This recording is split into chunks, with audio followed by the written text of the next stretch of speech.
আসসালামু আলাইকুম প্রিয় দর্শক আপনারা দেখতেছেন আমরা এখন দাঁড়িয়ে আছি একটি বারোসুন্দরী কুলের প্রজেক্টে। দেখুন আমাদের গাছগুলো কি সুন্দর এবং প্রতিটি বোঠায় দেখুন ফুল চলে আসতেছে।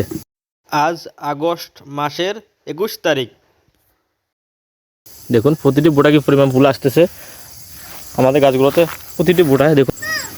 আমরা যদি ফার্স্টে যদি দেখাই, দেখেন প্রতিটি বোটা এখন ফুল আসতেছে। নতুন কুলের প্রজেক্ট এগুলো তো আগে ফল হয়নি, এবারে প্রথম গাছগুলো লাগানো হয়েছে। সম্পূর্ণ একটি নতুন প্রজেক্ট। গাছগুলো আলহামদুলিল্লাহ অনেক বড় হয়ে গেছে, দেখুন অনেক সুস্থ সবল, অনেক বড় হয়ে গেছে গাছগুলো, ডালপালা জুপালো আলহামদুলিল্লাহ। আগস্ট মাসের মধ্যবর্তী সময়ে আমাদের গাছে আলহামদুলিল্লাহ ফুল চলে আসছে। দেখুন কি সুন্দর, খুবই এগুলো একটি আগাম জাতের কুল গাছ। এখানেও ফুল, এখানেও ফুল, এখানেও ফুল, এখানেও ফুল, প্রতিটি গিডে প্রতিটি বোড়া বোড়া ফুল।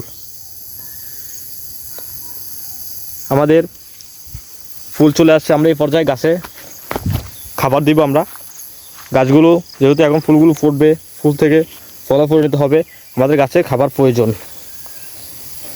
তো আমরা কী কী সার দিচ্ছি, কী খাবার দিচ্ছি তা আপনাদের সাথে শেয়ার করব। সর্বপ্রথম আমরা গাছের গোড়াটি পরিষ্কার করে দেবো। এখানে গাছের গোড়া কিছু আগাছা জন্মেছে, অত বেশি আগাছা জন্মেনি। তারপর যেহেতু আমরা খাবার দিব, সর্বপ্রথমে আমরা আগাছাগুলো পরিষ্কার করে নেব।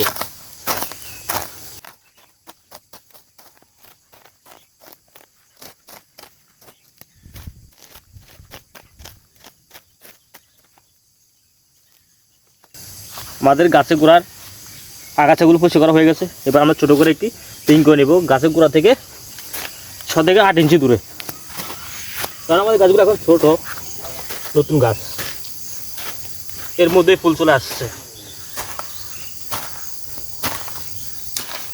রিং করে নিলাম। এরপর আমরা আমাদের যে সারের মিশ্রণটা আছে সেটা দিয়ে দিব। এখানে আছে TSP, MOP, gypsum, boron, zinc, urea, potash, সমস্ত সারের উপাদান মিলিয়ে সারগুলো আমরা একটু আগে মিক্স করে রেখেছিলাম। এগুলোর জন্য একটু ভিজে গেছে, কারণ আমাদের অন্যান্য প্রজেক্টে সার দিয়েছিলাম, সেজন্য সারগুলো একসাথে মিক্সচার করা ছিল। এরপর আমরা মাটি দিয়ে সারগুলো আবার পুনরায় ঢেকে দিব।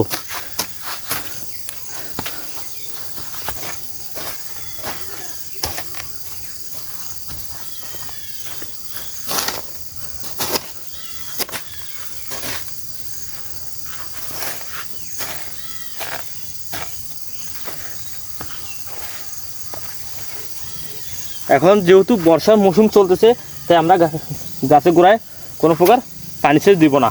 ধন্যবাদ, আজ এই পর্যন্তই। ভিডিওটি ভালো লাগলে চ্যানেলটা সাবস্ক্রাইব করে পাশে থাকা বেল আইকনটি বাজিয়ে দিন।